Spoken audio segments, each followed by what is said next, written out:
concert featuring one of his albums, the obvious choice would be 1982's Standing Hampton. This album is solid top to bottom, lots of hits, deep tracks, and even a cover of Janis Joplin's Piece of My Heart is damn good. Happy holidays, Paul Davis. Well, Paul, I think Standing Hampton is a good choice. However, I think an even better choice would be the debut album of Montrose. What do you make of this, Dave? I would like to hear that one, the Montrose album, from beginning to end. Yeah. Although there's like a couple of songs that haven't aged too well on that, but I could forgive that to do that one. The Standing Hampton album is a good Sammy album. Oh, yeah. I won't take that away from him. But as far as like albums that people want to hear from beginning to end, it's just like, you just never hear that one like really come up. Again, Sam's at his best when he's picking and choosing the best songs from all his albums, because his albums tend to be spotty. Right. Although, again, Standing Hampton is one of his better ones. Yeah. I won't take that away. So, I mean, I would just like him to do any album from beginning to end, but it doesn't sound like that's something he wants to do. Yeah, although I think he should add that song from the VOA album to his next Circle set list, Dick in the Dirt. I'm a big fan of that song, Dick in the Dirt. You know what I'm saying? I don't think that song's that great, to be honest with you. It's a little fun, it's the meaning behind it. I'm just trying to give you a little subtext. Anyway, I'm trying to throw you off your game. But actually, you're getting another nice to see you've matured all these years. Oh, later. Yeah, forget about it. I'm going backwards. I see that. All right, so listen to this. You're getting even more praise here. This is definitely a Hanukkah episode for sure. Letter number 7. Letter number 7. It's like the 8 nights of Hanukkah again. Letter number 7. Hey guys, another great podcast. Quiet Dave nailed it when he said Sam nuked the bridge with Ed when he described in great detail Ed's dark days battling alcohol and drugs in his book Red. Questions for both of you. Number 1. Could there have been a better way for Sam to have covered this in the book? Number 2, what did Sam expect Ed's reaction would be to airing all this dirty laundry? Number 3, has anyone interviewing Sammy ever said, Ed's pissed at you, Sam, because you outed his substance abuse issues and Ed's very private, and ever got a reply from Sam? Has Sam ever publicly apologized to Ed or expressed remorse for what he wrote? True or not, you don't throw your friends under the bus, especially if you want to work with them again. Thanks, and I will see you in Vegas in January. Paul Davis. And that's also another one from Paul. He wrote 2 letters. And I just want to address that you are now known as Quiet Dave. Paul Davis is the first person to ever call me that. I mean, I am many things, but quiet is not one of them. That's for sure. Which I think is another dig at me because I'm so sensitive tonight. So that's I see that. Exactly. So then to answer your questions, number 1, yes, I think Sam could have focused on the issues in detail, and I think he could have worded it a little better because his wording was pretty ugly. I mean, it was really nasty. Obviously, substance abuse, especially alcoholism, is a serious disease. It's not something that you should expose to someone who has a serious problem like that. Obviously, Ed was going through a horrible time. It's no joke that when someone has drinking problems or drugging problems that, they lash out, they say a lot of things they don't mean. And yeah, I'm sure Sam went through absolute hell on that tour. I don't doubt it for sure. But I don't know if writing it in the book was the way to go. I think that he probably could have used some different language and maybe, in terms of bringing it up to Sam, people have brought it up to Sam. And Sam has publicly said that he doesn't regret writing the book, but he does regret maybe handling that section of the book a little harshly on Ed. Might have even been in the recent interview on Howard Stern that I think he might have said something along those lines about it. In terms of, he didn't come out and make a declaration, public apology, but he did say it publicly that he felt very bad, that obviously he hurt Ed with that book and that he caused a lot of problems with that. But I also think that Sam kind of knew what he was getting into there. I mean, you'll find out about more of that in the podcast later when Andrew talks in his interview where he was there during 2004 when the Sammy reunion was there, and he said Sam knew what he was into. So what do you make of this, Dave? What is your answer? I agree with pretty much everything you said. Uh-huh. And the only thing I would really add is that, Sam was not writing that book alone. Somebody must have told him, this is pretty raw stuff. Yeah. You want to put that in the book? Yeah. And it wasn't just Ed that he was writing really raw stuff about. His ex-wife he was writing pretty raw stuff about. Oh, God. And brutal. I think we've spoken about this before. If I were his kids, I would have been like, Dad, really? Yeah.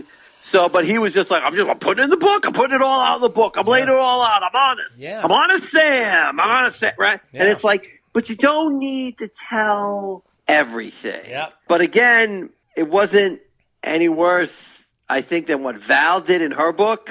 But then again, that doesn't mean Val had to spill all her guts either in the book. But, look, let's face facts. If you want the book to sell, you want to put some dirt in there. Yeah, that's right. And, I don't know, maybe this was like when Sam was angry at the band. Yeah. Or something like that. And he was like, right. And he was like, well, screw it. I'm never going to work with these guys again. He's certainly not going to. It's highly unlikely he'll ever work with them again after what he wrote. So, we've covered this before.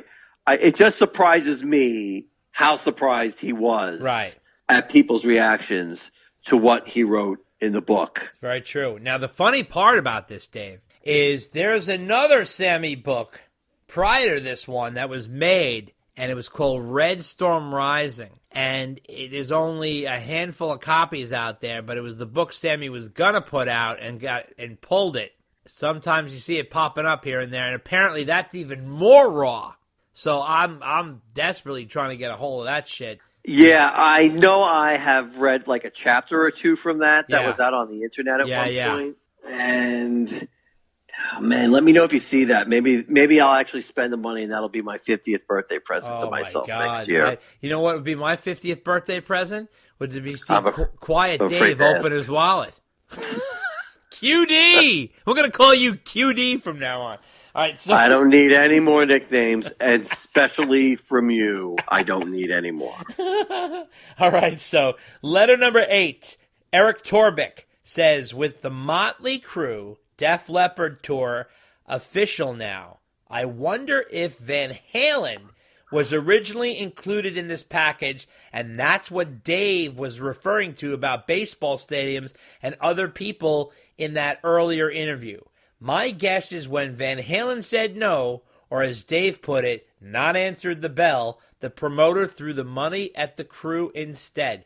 What do you think, and how do you think a Van Halen Def Leppard stadium tour would have been? Love the podcast. Looking forward to the Vegas review next month. Eric Torbick.